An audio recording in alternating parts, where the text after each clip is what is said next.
她是一个从外地嫁过来金陵口的一个媳妇所以她来的时候，这间庙已经有了所以她常常在这边走动听到这里的人的每天这样对阿嬷的感恩对所以对她的圣德义行，终于感召到她坚守的对她的丈夫的承诺。她走了以后，她一个人全部扛起林家的生计，让金厅口这里的所有的人呢看重她，对她有一个肯定和认定，她是一个贤德的媳妇，因为她受到冤屈、受到残害而身亡，而且官府呢又要撇清事实，要掩盖他们的事，要撇清责任，最后的引起人神共愤，才有神明来帮助他。陈守娘是咱中国历史上，我感觉是第一位为着争取妇女权益的一个什么的，一个迄个危险分子，因为他生前受到的虐待，甚至是内杀残害，他为了维护他自己的权益，所采取的一些维权的动作，我感觉这是上意义。维基百科后面就是有写到陈守娘3个字，所以大家认为说，因为我们这边供奉的就是姑父妈、黄宝姑，然后嘞后面再加个陈守娘，结果人家就认为说我们这边有供奉陈守娘。陈守娘的牌位是在那个结孝祠，就是孔庙。第一，它可以洗清说我们这边，就是没有供奉陈守娘，也不会把我们当成是阴庙。其实陈守娘，我到现在觉得她是受委屈的，应该是你们市政府办这个活动是很棒的，可以把它就是平反了。故事再讲清楚。掌握施政3分钟，台南进步向前冲。台湾最长的传统7月还是鬼月，所以说在这鬼月的时候，我们推出了最强女鬼陈守娘的故事。从去年推出以后，让获得许许多多民众的一个关注。今年我们特别研商请我们文史老师曹老师、蔡老师能够开班，能够带团，能够带领各位来寻访过去陈守娘她的过去的一个历史足迹，包括这个东御殿，包括广泽尊王还有包括这个孔庙等等，还有包括姑父妈庙这些庙宇，事实上对于陈守娘过去的一些传说都有扮演的举足轻重的地位。因此呢，我想不管是你带着寻幽访胜的心情，或者带着这个一丝恐怖的心理，甚至带着要壮胆这个了解过去的一段历史的心情，都欢迎来台南。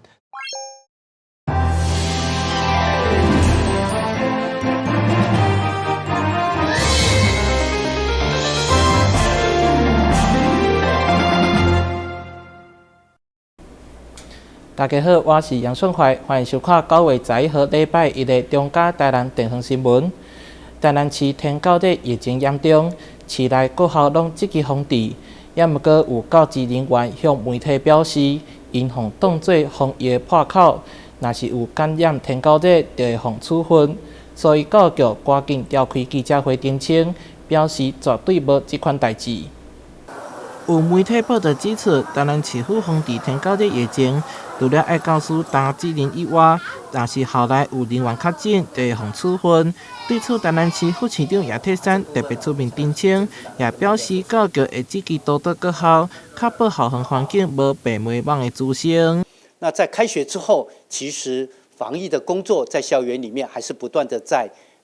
积极的进行中，所以教育局也提供了很多的一些防疫的作为，不管是相关的倾销物资、经费等等，都全力的来挹注学校。那就是希望学校把防疫的工作做到滴水不漏。教育局表示，会持续协助各校做好各项防治工作。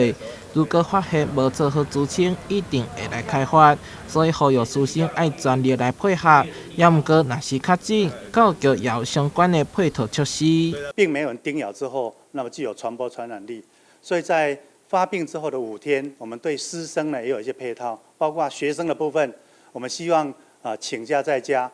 那这个请假是不列入出缺勤记录那至于大家会想到说，那老师确诊了，是不是会被处分？要特别郑重澄清确诊的老师事实上非他之过所以我们呢不会给他处分，甚至我刚刚讲的，他请病假在家5天。他的课务排代，我们是支给钟点会。目前正是天高的疫情的高峰阶段，教育局会甲卫生局、环保局等单位共同进行校园资清工作以外，也提醒学校一定要做好巡倒清刷，避免天高地发生。台南新闻所采访报道。212年全国义长杯软式网球赛9月12、13號這2天將佇中華館登場。台南市議會特別舉辦授旗儀式，由議長區麗麗授旗予代表隊隊長李啟維，並祝福台南市議會代表隊會當甲冠軍帶回來台南。全國義長杯軟式網球錦標賽，進前因為疫情的關係停辦2冬，今年再度來舉辦。台南市議會軟式網球代表隊由議長區麗麗擔任總領隊，副議長林志典擔任副總領隊。在河下午，由議長區麗麗親自授旗，預祝台南市議會代表隊會用個旗開得勝。议长杯的网球锦标赛呢，因为疫情的关系，我们停办了很多年了。那我们这次是睽违2年半以后，终于再度的举办。那我们议会的代表队的选手都非常期待，也非常积极的备战。那常在下班以后留下来集训那加上代表队过往的参战的成绩，真的是非常耀眼。我相信这次我们以球会友应该也能够拿到非常好的成绩。过去网球的迄个成绩咱台南算是都不错，很有优良的传统今年其实咱嘛是很有信心就像丽丽姐讲的其实这个最近这个下午的时候很多这个新进的议员都很勤奋的练习其实议员的实力无遮强我安尼大概看者咱本安尼真有实力所以应该是 OK 的，没有问题的。不过嘛，要甲你一点清楚点，这个有加基这个一定要好好的这样子来勉励一下那个犒赏一下我们这些平常这个辛苦练球的包含我们议员还是这个员工得顶得奖的拢来有安尼奖金好无？今年全国地方議會義長杯軟式網球錦標賽，由中華縣議會來主辦。12、13 2天將佇中華縣立建興網球場來舉行。台南市議會代表隊由李啟維擔任隊長，包括議員甲議會員工同仁，總共29位選手參賽。希望借此以球來會友，互相比拼，希望會用獲回冠軍的寶座。台南新聞林根採訪報道。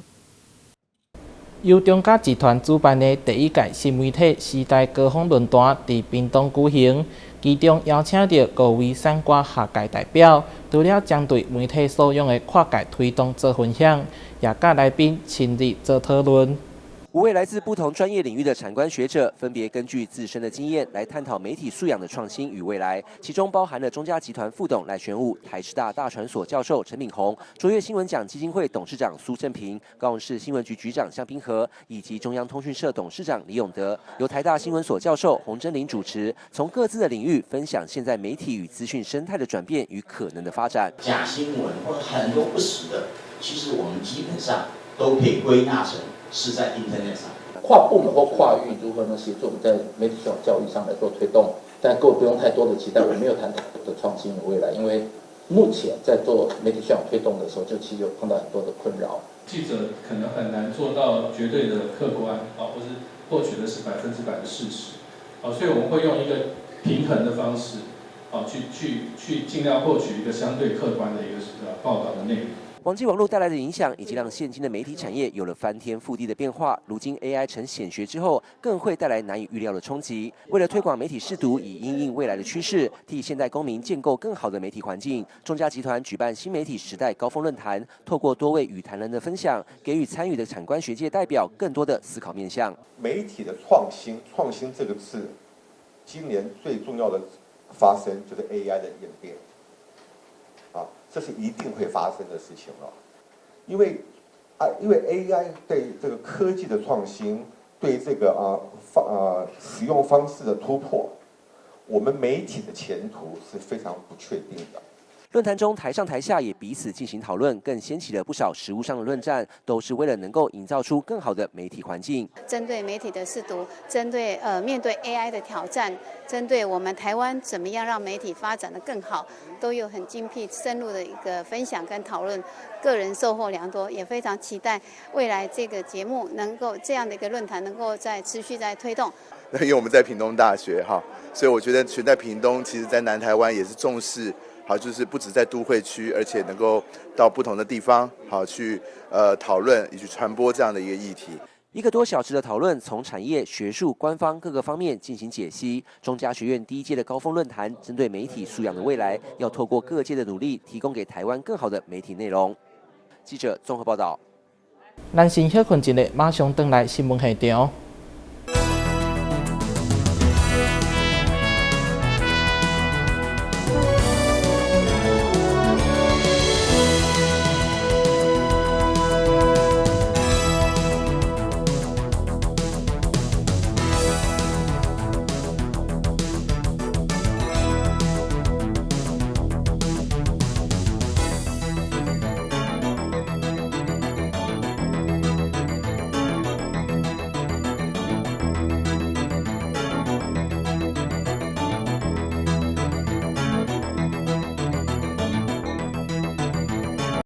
今麦网络资讯发达，真侪消息是真是假，如何分辨？中嘉宽频三冠王双主车结合安南病院，前往安定甘尾社区，共同甲长辈实施媒体所用。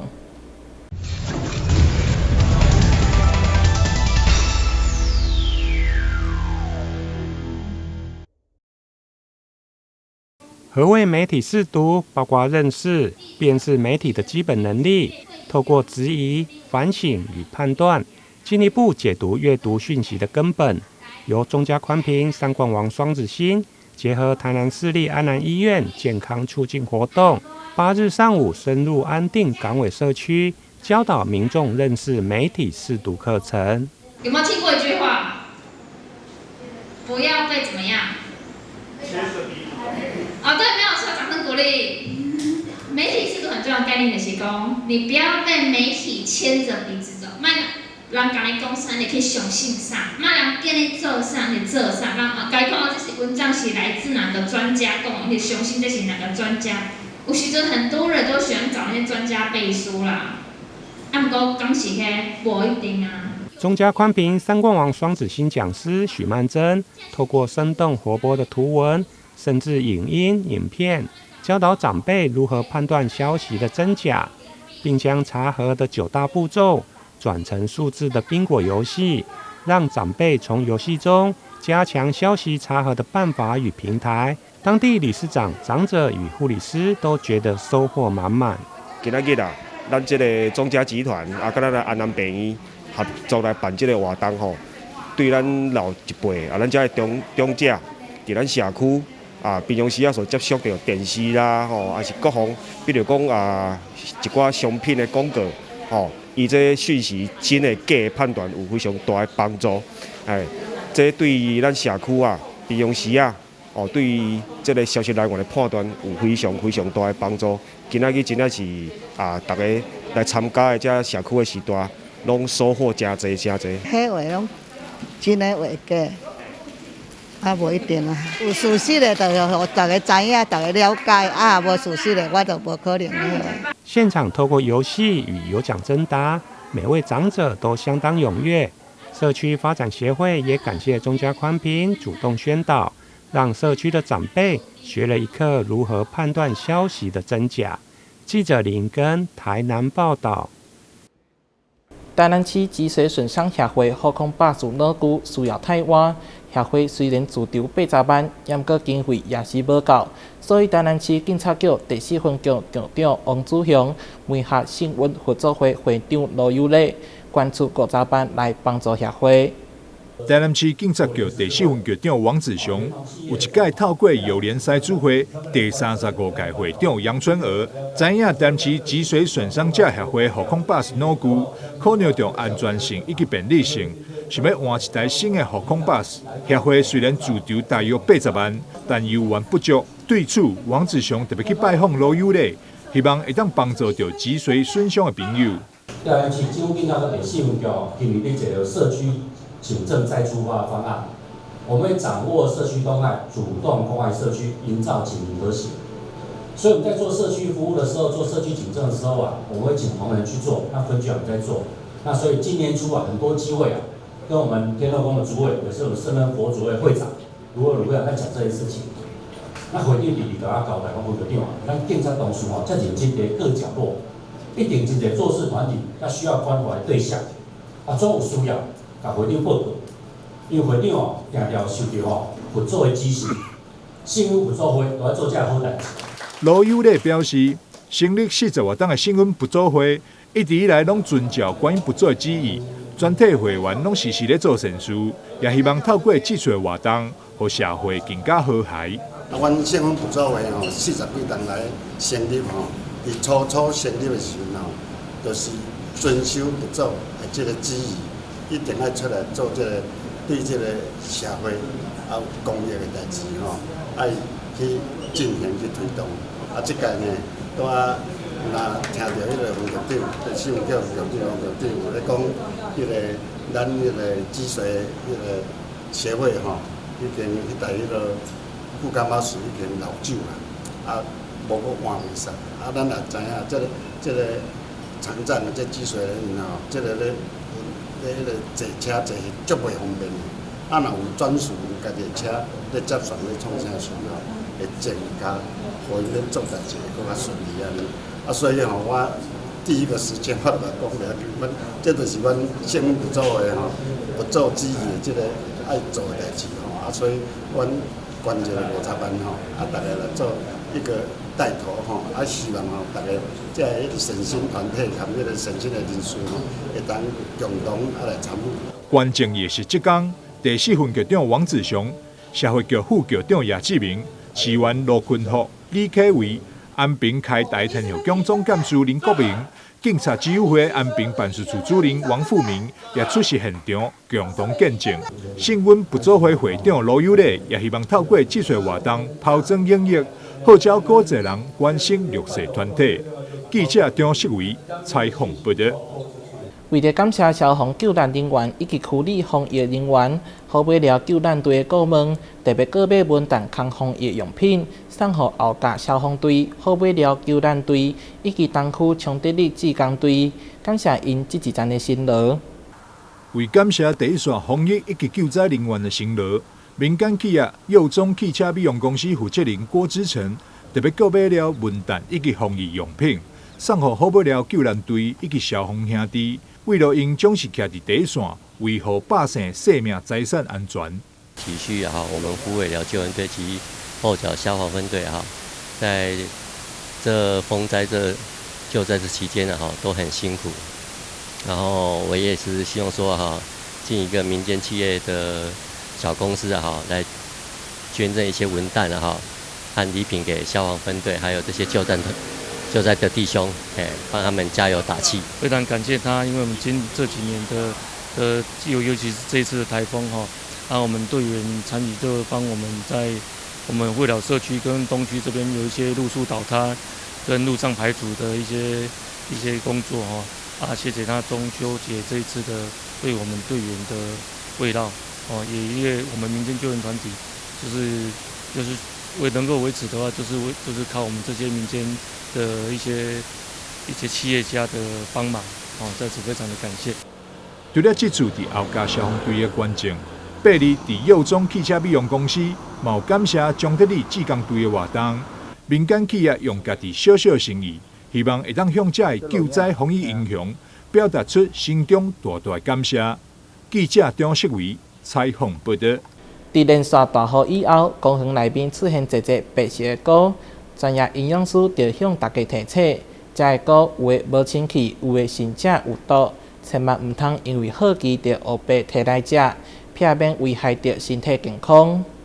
近日因为连日大雨的影响，高雄市区内的公园里就出现了很多像是这样的白色菌菇，但提醒民众千万别看它小巧可爱就随意的触碰，或者是把它摘回家食用。但如果是小朋友去碰到的话，一定危险，一定会啊，他们好玩啊。我觉得是自然生态啦，但是就是民众自己要知道说这种东西是不能够食用的。学校应该自然课都会教到，就是路上的东西要询问过爸妈才会碰，不然这种东西是不要碰，才不会有毒。因为这种莫名长出来的蘑菇，我们也不晓得它是怎么样子，是有毒还是没毒，所以最好是叫小朋友不要去碰就好了。大部分都有毒，尽量不要碰。医院营养师也提醒民众，尽管菇类营养价值高，但目前可食用的品种都是市面上才买到的种植香菇。只要是在野外生长的菇类，为了保障生命安全，都建议不要摘取食用。菇类是属于生物素的生物里面的真菌的部分，那它没有叶绿素，所以它不可以自己合成养分，那它需要附着在树木或腐木上面。那目前就是说食用的菇大部分都是人工栽培的了哈，所以对于野外的菇类，我们通常是建议不采不食这件事情哈。一般来说，菇类啊哈，如果你是看它变色了或者是出水了，那这个大概就是不新鲜了啦。好，那一般我们也会建议是菇类是要把它完全煮熟是比较好的。如果相关单位能处理是最好了，然后大家有一个这个意识嘛，就是说这种莫名其妙长出来的东西，还是不要去触碰比较好。可能就要跟市政府讲吧。问题是市府民间都缺人工了，更何况市府，除非市府愿意花钱啊，请那个短暂的临时工来处理啊。连日阴湿的大雨造成公园内菌菇爆量生长，民众发现时在无专业辨识下，切勿任意碰触或是摘食。另外，也可通知公园清洁人员或拨打1999免付费专线通报市府单位，也会立即派员清除。记者李江龙、许瑜谦高雄报道。感谢你收看9月11号的中嘉台南地方新闻，我是杨顺怀，咱再会。